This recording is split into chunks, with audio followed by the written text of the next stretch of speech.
movies made by Hollywood about black stories, even if they're made by black people, are going to have flaws and glitches and things that, as long as we are an oppressed, colonized people, we're going to need to take issue and be critical of, right? There's that end of the equation. That is a given. That is not going away. So I don't care if you're watching Jordan Peele, Ryan Coogler, Ava DuVernay, like all of them, because they're operating within a Hollywood system, whatever the movie is or is going to be is going to have things about it that are problematic, even at a subtle, subliminal, thematic level. Well, we can just end the video here. Look, I was already going to do this video, but I've been dragging my feet to complete the script. Then I saw the trailer for the second Black Panther movie. That was my clue to get my ass back to work.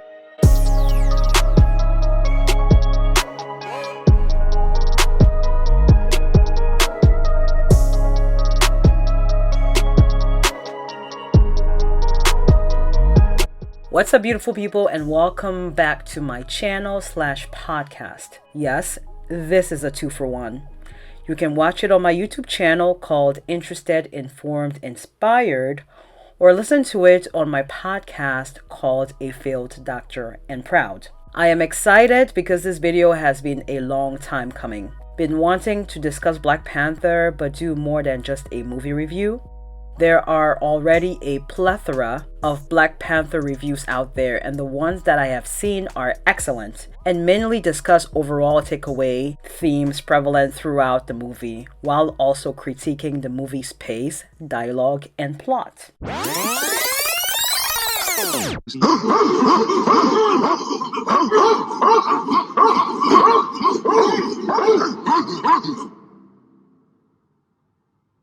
Jesus Christ, I don't even know what to say. This movie wants to denounce racism, but at the same time, they throw in a scene of black people literally barking like apes at a white man. When I saw this scene in theaters, I almost pissed myself. How could anyone take this shit seriously? I mean, you might as well have him chant Ooga Booga while you're at it. One more word, and I will feed you to my children. I'm kidding, we are vegetarians.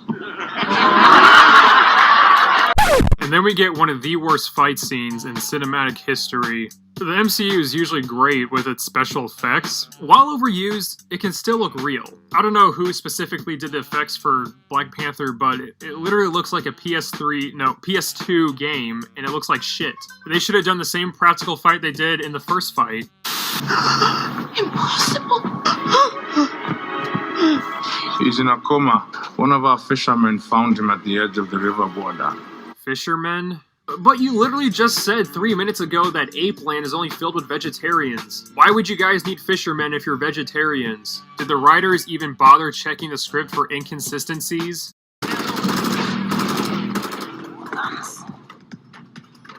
So primitive. Don't you use a spear as a weapon? Why hasn't your advanced society created vibranium guns? I'm sure that could penetrate pretty much anything. Why is your advanced society wasting money and resources on an arcade card game?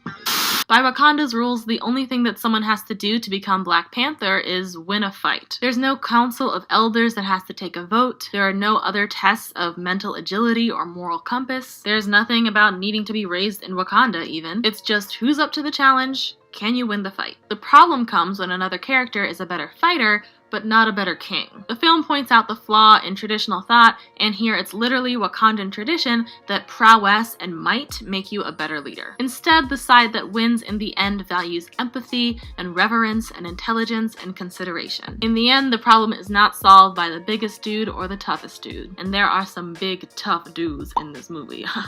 Wow. I watched that movie 3 times when it came out in theaters and didn't even notice those things. Or perhaps I didn't want to notice it because I initially was skeptical, had my reservations about this movie when I saw the trailer. Thought it was going to be whitewashed, they won't get it right, and I just wasn't here for it.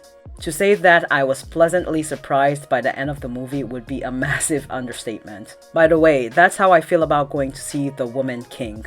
I am hesitant.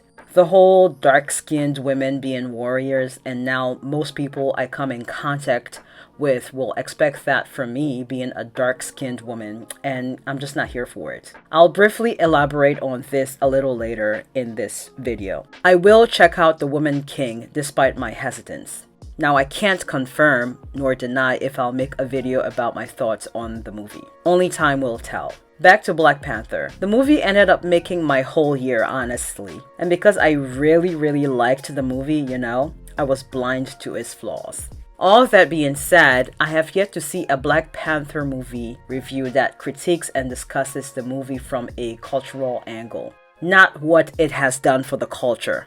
There's a difference. We already know it has done tons for the culture as far as representation goes. It also addresses the African American / African immigrant conflict, colonialism, and the effects of slavery head on. Second overall lesson of the film is that without recognizing and reconciling our history, we will never be able to move forward. I thought one of the most striking parts of the film was when we've already seen T'Challa go back to his past before taking the throne. We saw his father as one of the Panther ancestors come down from his big family tree, and they were in this vast African landscape. And then we see Killmonger go back to his past, and he's back in the same apartment that we saw earlier. That's all he has, and the only person there is his dad. And I was like, oh, there's no mythical landscape for him? What does Killmonger imagine that his past is like? What he has in his past is not vast and wide. It's this limited landscape with one ancestor. By the way, where is this boy's mama? And I see this as a metaphor for the heritage that Black Americans have access to, as opposed to the heritage that Black people from the continent can access. As a Black American descendant of slaves, I don't have a huge family tree. I have the bit of it that's in America. And that's all Killmonger knows. He's unable to go back and reconcile his history, so he's unable to move forward. Not only can he not see any of his ancestors, but he can't reconcile the trauma of his father's death. He's unable to forgive the sins of his ancestors, and therefore he can't go on. He is stuck in that moment, in that attitude of vengeance. And you could make the connection between Black Panther killing his brother in America and abandoning his American nephew, and powerful Africans during the transatlantic slave trade selling their brothers into slavery and leaving them fatherless to fend for themselves in America. You could make that connection. And Killmonger represents a lot of that unresolved resentment and trauma taken to the extreme. But for Americans, it makes the point that until we fully acknowledge and condemn and reconcile the sins of slavery and segregation and ghettoization and all of its repercussions in our history, which some people still can't even acknowledge and condemn today, until we reconcile that, we won't be able to move forward. What I mean by cultural angle are the social norms and practices in Wakanda based off of specific African countries, and if so, which ones, what tribes, what is the significance, etc. Which I should mention was inspired by this creator, Jiran J. Joie, and I profoundly apologize if I butchered her name or used the wrong pronoun. She's also a New York Times best-selling author of Iron Widow. Her video detailing everything culturally wrong with MULAN 2020 is nothing short of brilliant. I remember saying I wanted to review MULAN. We'll be reviewing MULAN. Haven't seen the original, don't ask me why. All I know is I'm so here for any upcoming movie with a strong female lead, particularly of color. I'm glad I didn't. Her videos, yes, videos, because she's got 3 about MULAN. The live action one from 2020 and the 2 cartoon ones would have put mine to shame. I did start watching MULAN and could not get past the 15-minute mark, and this was even before I saw her review of the movie. Anyway, her video triggered this urge to break down Black Panther because there is a lot more to unpack with this movie. And who better to unpack this movie than someone from the continent, even though it's been 21 years since I left initially and 10 since I visited.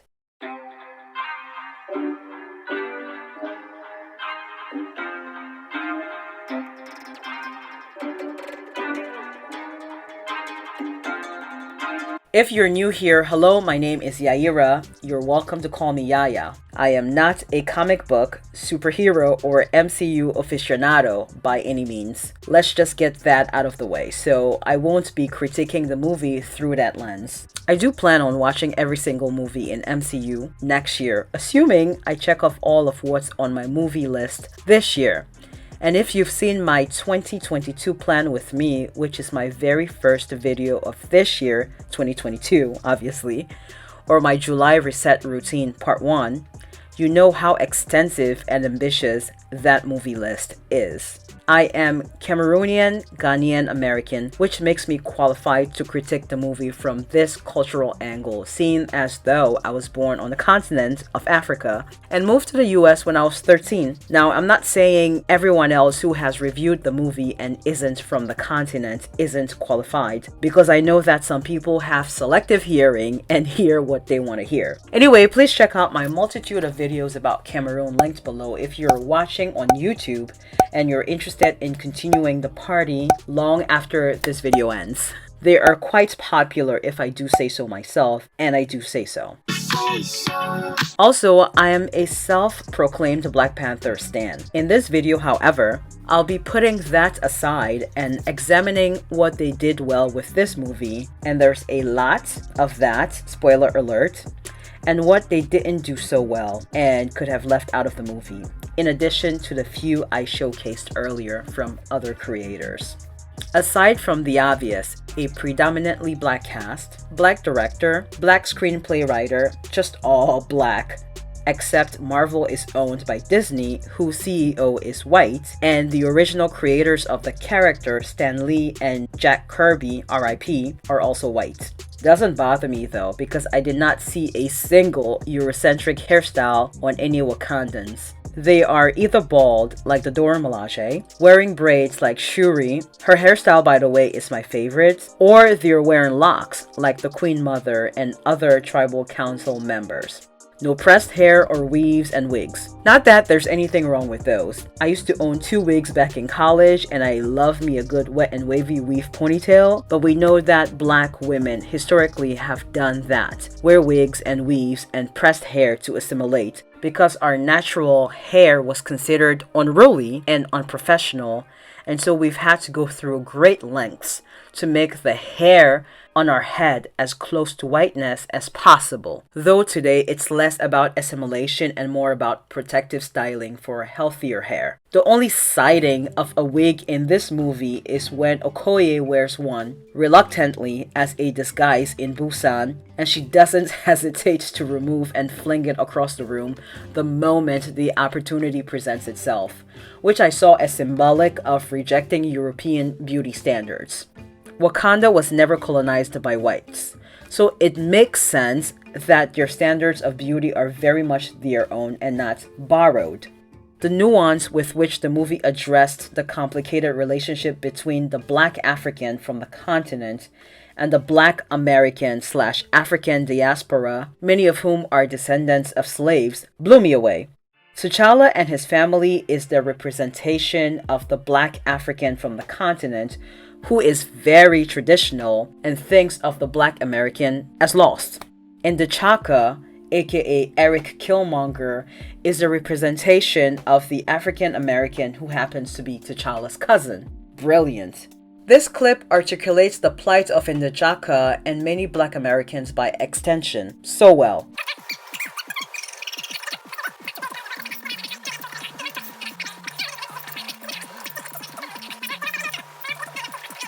The fact that T'Challa and N'Jaka are cousins is also symbolic of the connection the African diaspora shares with native Africans. We are all cousins. We are all connected. Yes, that sounded all kumbaya and shit, but it is true. Though some like Smokey Robinson may say otherwise and still have a completely valid point. Cause I'm proud to be Black, and I ain't never lived in Africa. And cause my great-great-granddaddy on my daddy's side did, don't mean I want to go back. Now, I have nothing against Africa. It's where some of the most beautiful places and people in the world are found. But I've been blessed to go a lot of places in this world. And if you ask me where I choose to live, I pick America, hands down. Man, that's a good-ass poem. The entire poem is linked below, again, if you're on YouTube. By the way, there is a part of the poem that is very poignant and relevant to the movie. And if you go to Africa in search of your race, you'll find out quick you're not an African American. You're just a Black American in Africa taking up space. Why you keep trying to attach yourself to a continent where even if you got the chance to go and you went, most people that wouldn't even claim you as one of them, as a purebred daughter or son of them. You can scar yourself as much as you like. To them, you're just be an outsider. You're crazy to think that you could walk in there. The sunsets there are the most beautiful in the world, but I fear you still may not be welcome. Why? They will say you are lost. Now onto the other cultural things I'm itching to discuss. And before we move on to that, I am going to take a very quick break and come right back. And I'm letting you guys know because when I do come back, it might be the next day. Like I'm gonna probably film the second half of this on another day because I need to rest my voice. So if I sound different, you know why. Okay, editing Yaya here. It's, definitely a mood in this room. I do not want to turn my bright lights on. But I misspoke earlier. I had said that I had yet to see a Black Panther movie review that critiques it from a cultural angle. Well, I did find one, and he goes from more of a historical sort of accuracy. His name is, or the name of his channel is Home Team History. I will link it below the specific video, and he does touch upon a few things I am going to be mentioning right now. So voiceover Yaya is taking over now. So it's like a week later and I'm back, and so let's discuss, shall we? Let's start from the beginning. The format of a father telling his son a story is used as a method to give us, the viewer, a brief history of Wakanda and the 5 tribes and the vibranium. Most children, regardless of culture, enjoy stories, I would assume. I liked stories as a kid, and I still like them as an adult. Anyway, the very few Marvel movies I've seen typically start by giving us, the viewer, some sort of a backstory through narration. Tony Stark. Visionary. Genius. American patriot. I used to want to save the world, this beautiful place, but I knew so little then. Who am I? You sure you want to know? The story of my life is not for the faint of heart.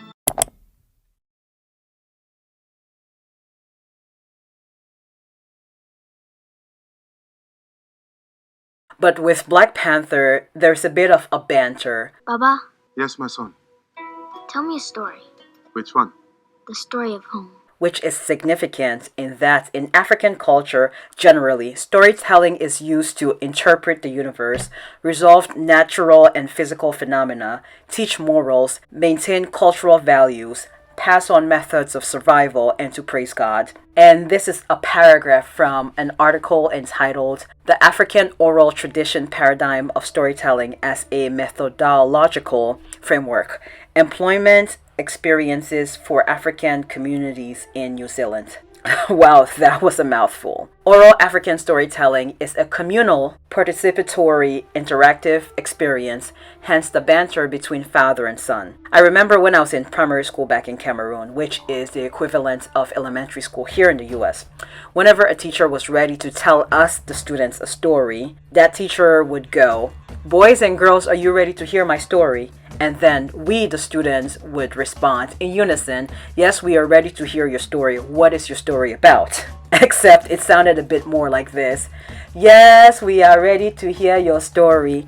What is your story about?" And then the teacher would usually start the story shortly thereafter, which usually involved animals, as I recall. Fun times. The links to the articles and videos referenced in this piece will be in the description box down below if you're watching on YouTube, because y'all know I like to cite my sources. And this is the perfect opportunity to plug my African Proverbs videos. I've got 4. So you can go ahead and check them out if you please. African proverbs are also an integral part of African culture. Now back to Black Panther. The storytelling, father to son, in the opening scene gets a check mark for cultural rightness or correctness, if you will. Now let's talk Wakanda. We know at this point that Wakanda is a fictional country in Africa, much like Zamunda from Coming to America. A classic, by the way, the original Coming to America, not the garbage that is the sequel 30 years too late. Wakanda doesn't exist in real life. However, according to the opening scene of Black Panther again, Wakanda seems to be located in the same area or close to where Rwanda actually is, hence the similarities in names. Wakanda, Rwanda. It rhymes.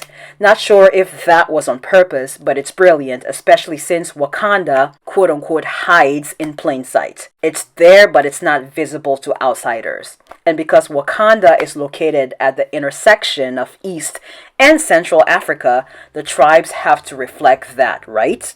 Let's talk about those tribes and the accents, shall we? Because that's what I found fascinating about the movie.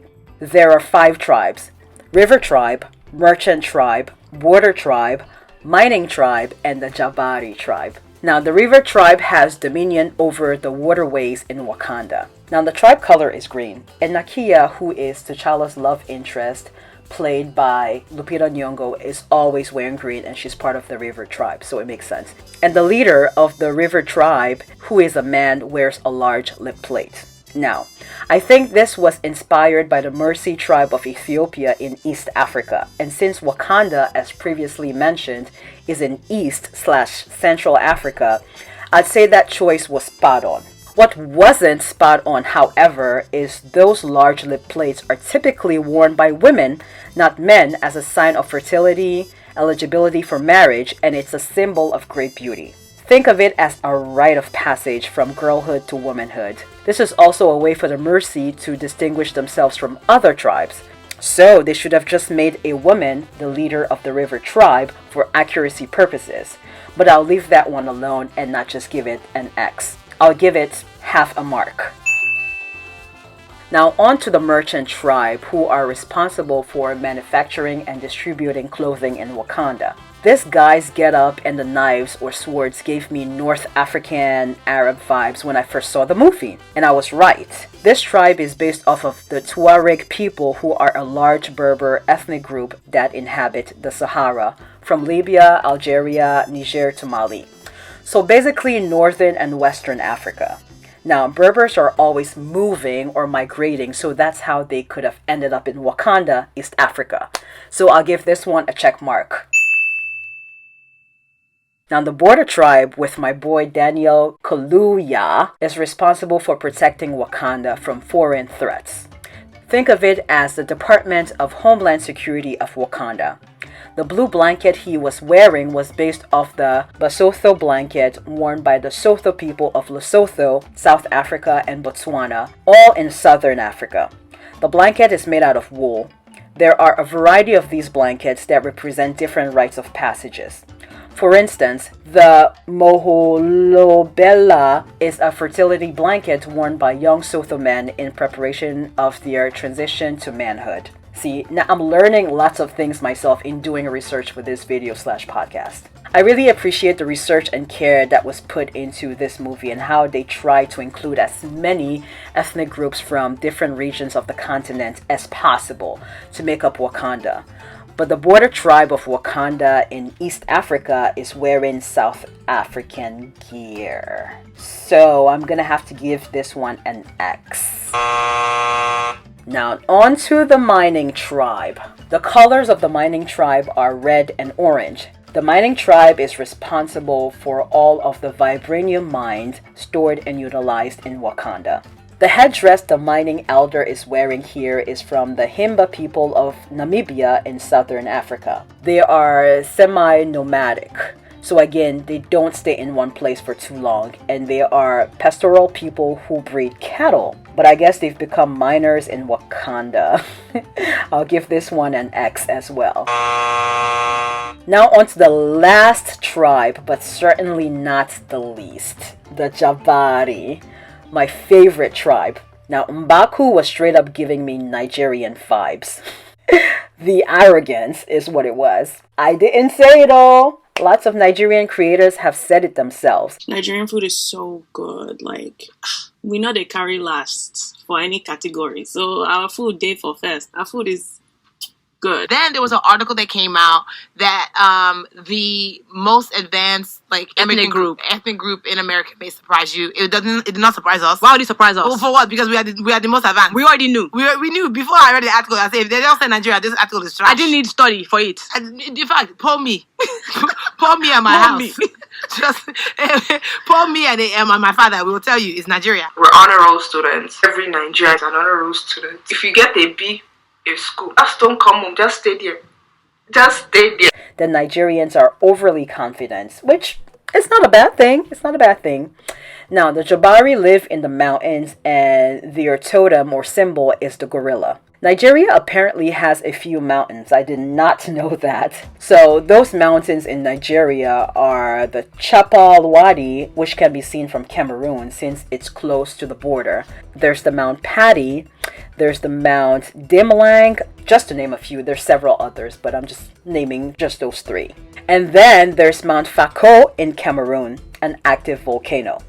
Check out my facts about Cameroon video. I mentioned Mount Fako there. As for gorillas, gorillas are native to the Central West African region or East Africa. Cameroon is perfectly a Central West African country, and Nigeria is in West Africa.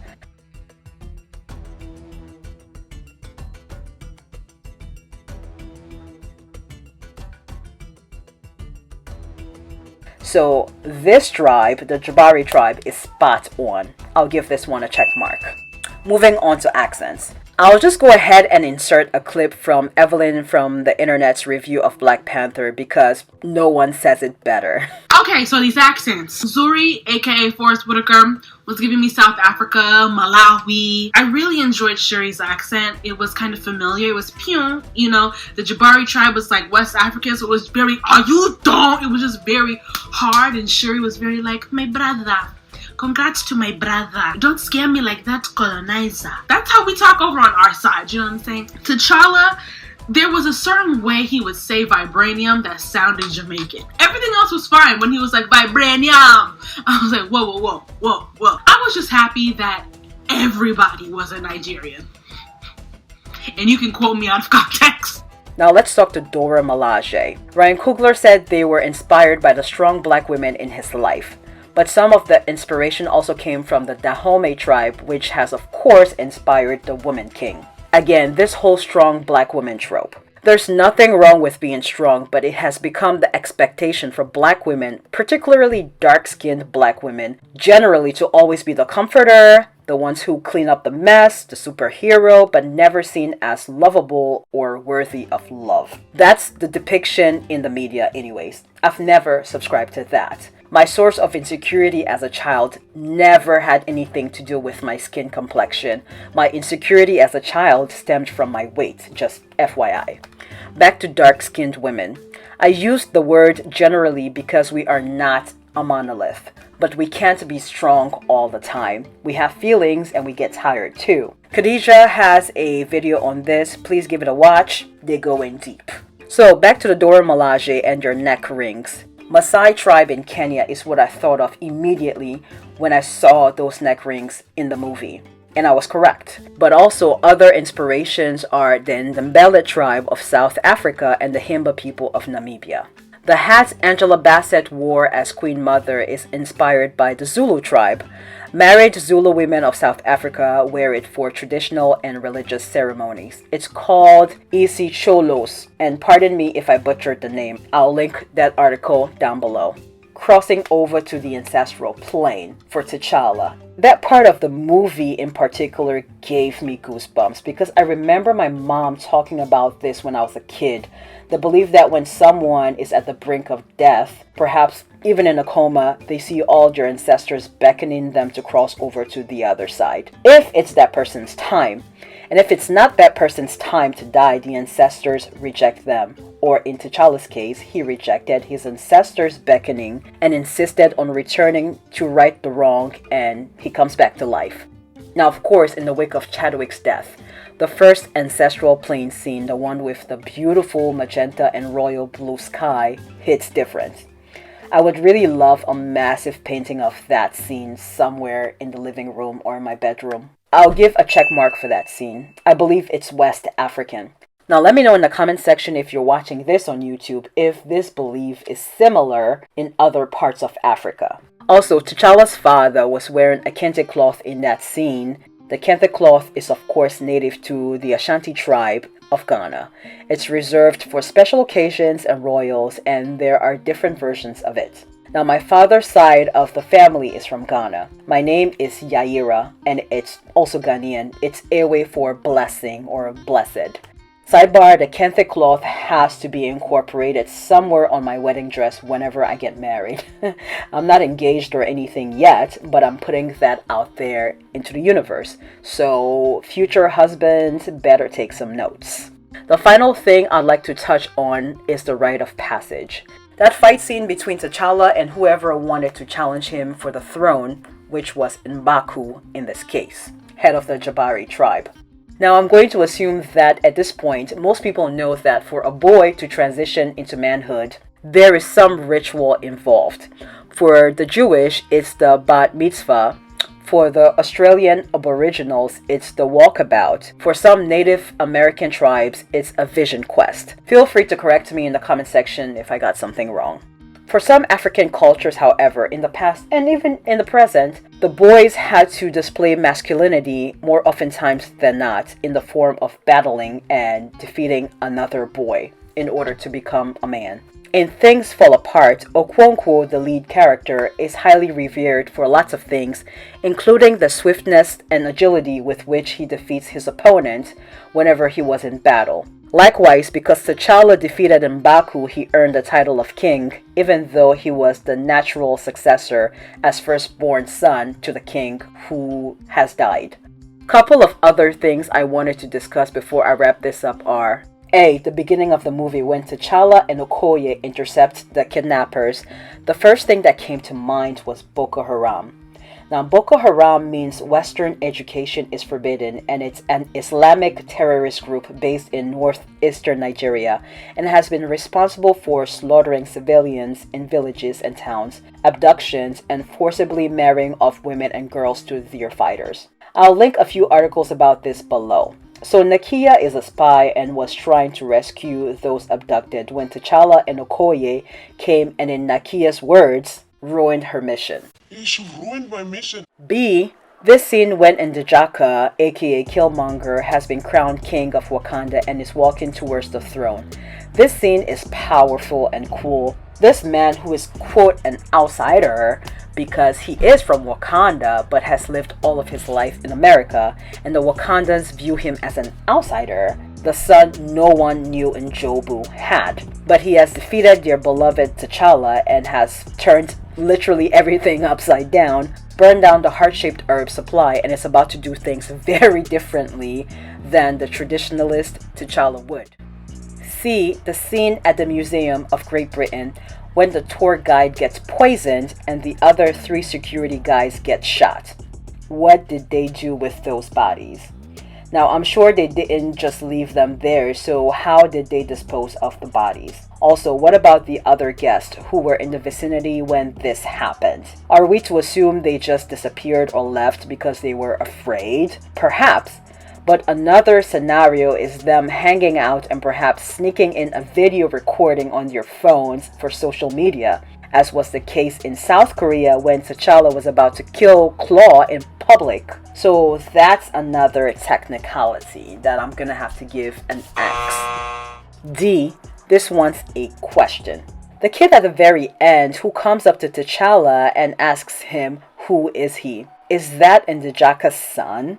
It has to be. The Wakandans always ask that question, but in Xhosa, Ngubani. Who are you? And the fact that this kid didn't immediately run towards the aircraft like the other kids did, and instead walked up to T'Challa and asked him that question at the end of the movie, and then they cut very dramatically to the end credits, is symbolic, I feel. He might be in the new movie, I don't know. E. One last thing I noticed. When T'Challa gave Agent Ross a shoulder pat as a sort of peace offering, for lack of a better word, following Agent Ross smacking T'Challa's chest and Okoye nearly putting Ross in his place for that, I think that might have been when he stuck the minuscule listening piece on his back. Did everyone else catch that, or am I just late in noticing?